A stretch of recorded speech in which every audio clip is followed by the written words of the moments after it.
Hey, Commander. I'm glad you're okay, Commander. The crew could use some good news after what happened to Jenkins. Jenkins was a valuable part of this crew. Part of me feels guilty over what happened. If Jenkins was still alive, I might not be here. You're a good soldier, Williams. You belong on the Normandy. Thanks, Commander. That means a lot from you. I've never met anyone who was awarded the Star of Terra.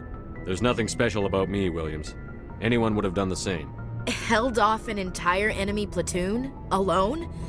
With all due respect, Commander, I think you've got somebody watching over you. Things were pretty rough down there. Are you okay? I've seen friends die before. Comes with being a Marine. But to see my whole unit wiped out, and you never get used to seeing dead civilians.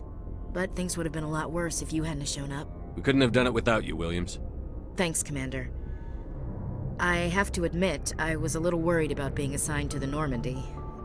It's nice when someone makes you feel welcome. I need to go speak with Joker. Goodbye, Commander.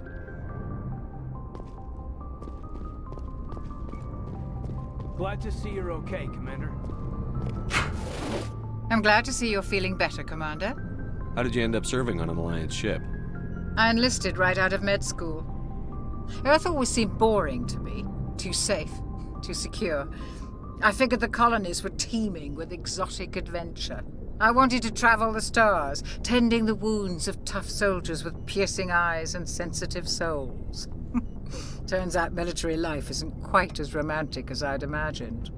But humanity needs the Alliance if we want to keep expanding through the Traverse, and the Alliance always needs good doctors. So I stayed on to do my part. Ever think you made the wrong choice?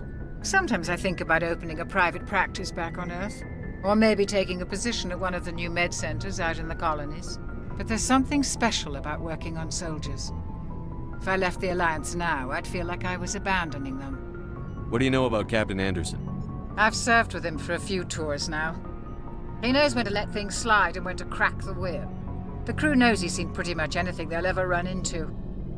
And he cares about the people under his command. How well do you know the lieutenant? I'd never worked with him before this mission. But he has an impressive service record, over a dozen special commendations. Tends to keep to himself, though. Maybe because of the headaches. It's not easy being an L2. What does that have to do with it?